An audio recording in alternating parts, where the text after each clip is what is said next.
best place to stock a lover. तर नमस्कार मित्रांनो, मी अजय जाधव आणि तुम्ही बघत आहात अजय जाधव ब्लॉग्स. तर आज आपण करणार आहेत गणपतीच्या आशीर्वादाने नवीन सुरुवात. तर आपण आज करणार आहोत मराठी ब्लॉगिंग, ते पण गणपतीच्या आशीर्वादाने. तर सर्वात आधी आपण डायरेक्ट गणपतीच्या दर्शनाला जाऊ आणि तिथे दर्शन घेतल्यानंतर मग आपण पूर्ण सांगणार आहे तुम्हाला आपण ब्लॉगिंगमध्ये काय काय करणार आहे. तर मग चला डायरेक्ट गणपतीच्या दर्शनाला.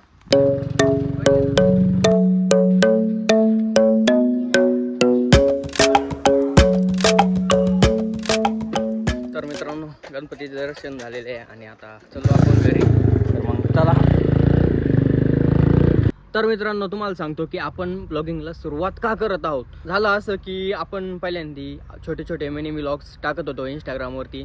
तिथून आपल्याला थोडीशी फेम भेटली आणि आपलं अजय जाधव हे नाव थोडंसं वरती आलं आणि तिथून आपल्याला लोक खूप ओळखायला लागली आणि मी जिथं पण जातो तिथं अजय जाधव या नावाने मग आपली ओळख होती. आणि म्हणून म्हटलं आपण अजय जाधव नाव हे अजून मोठं करावं आणि त्यासाठी हे प्रयत्न चालू आहे. आपल्याला भरपूर असे लोक विचारत होते की अजय जाधव तुम्ही कुठं राहता आणि तुमचं शिक्षण काय झालेलं आहे.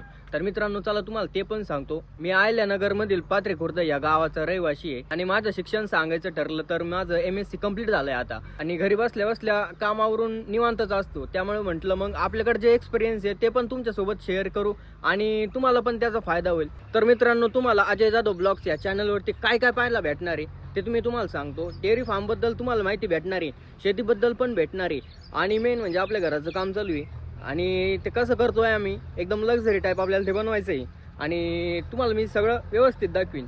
तर इथून पुढं अजय जाधव हे चॅनल सबस्क्राईब करून ठेवा आणि चला आज तुम्हाला मी आपल्या फार्मच्या टूर देतो. तुम्हाला आता मी आपला गोठा दाखवतो. हे बघा आपला गोठा कसं काय आहे ना, टॉपचा विषय कसं काय. तर मित्रांनो, भल्यांना डेअरी फार्म ही बंद करावं लागली होती. तर आपला डेअरी फार्म अजून टॉपला उभा आहे. जे व्हिडिओ येणार आहे आपले त्यामध्ये मी तुम्हाला सगळं सांगणार आहे व्यवस्थित. तर अजय जाधवला फॉलो करून टाका आत्ताच. तर चला मित्रांनो, तुम्हाला आपल्या नवीन घराचा टूर करूया. तर हे आहे आपल्या घराचा ना पोर्च आणि हे बघू शकता ही दरवाजा आहे मेन आणि हा आहे आपला एवढा मोठा हॉल. जो आहे आपला जिना.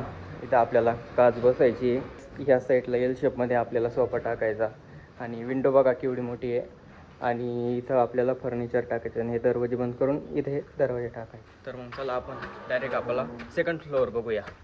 तर इथं आपल्याला भली मोठी 12 फुटी काच टाकायची आहे आणि त्यानंतर आपली बेडरूम आहे, ते डायरेक्ट एवढी मोठी. तर ही आहे आपली बेडरूम. बघू शकताय केवढी मोठी आहे. अजून बांधकाम चालू आहे.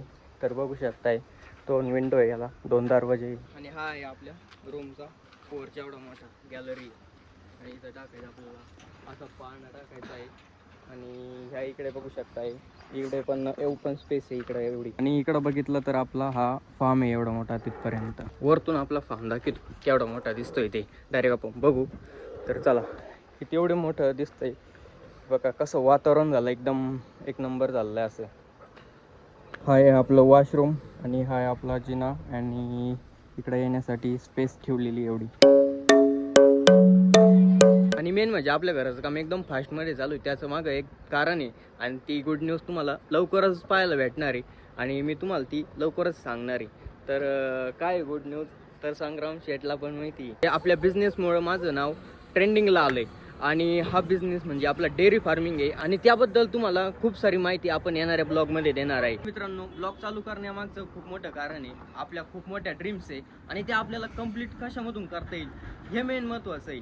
तर त्या आपल्याला फक्त ब्लॉगिंगमधूनच कंप्लीट करता येणार आहे आणि त्यासाठी आपण हे सगळे प्रयत्न चालू आहे आणि आपण एक एक गोष्ट लवकरात लवकर अचीव्ह करणार आहे, ते पण ब्लॉगिंगमधनं. आणि मित्रांनो, माझं असं म्हणणं आहे की नुसते स्वप्न बघायची पण नसतात, ती पूर्ण पण करायची असतात आणि त्यासाठी जे पण तुम्हाला करावे लागतील ते प्रयत्न करा आणि आपल्या लाईफमध्ये सक्सेस होऊन जा. तर मित्रांनो, तुम्हाला आपलं घर कसं वाटलं कमेंट करून नक्की सांगा आणि इथून पुढे येणारे ब्लॉग एकदम खतरनाक असणार आहे आणि त्यासाठी चॅनलला फॉलो करून टाका.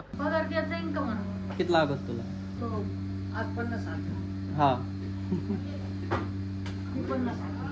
50,000 कुठून कोणाच नावावर टाकायचं? हा, तो तिच्याच नावावर म्हणली. मी काय म्हणले, म्हणलं आम्हाला 30,000 रुपये द्यायचं असं म्हणलं. किती किती येतो किती नाही कळायला पाहिजे माणसाला की माणूस हवाना करीत करून द्याल व्हिडिओ बनवून द्या. तर मित्रांनो, जसं की तुम्ही ऐकलं की मम्मी म्हटली की पैसे येत असले तर करू शकतोय तू, पैसे नसले तर मग काय, याचा अर्थ काय मग असं. तर मग आपण आता स्टार्टच करणार आहोत. तर मित्रांनो, मग आता फॉलो करून टाका. तर उद्या पुन्हा भेटू नवीन ब्लॉगमध्ये.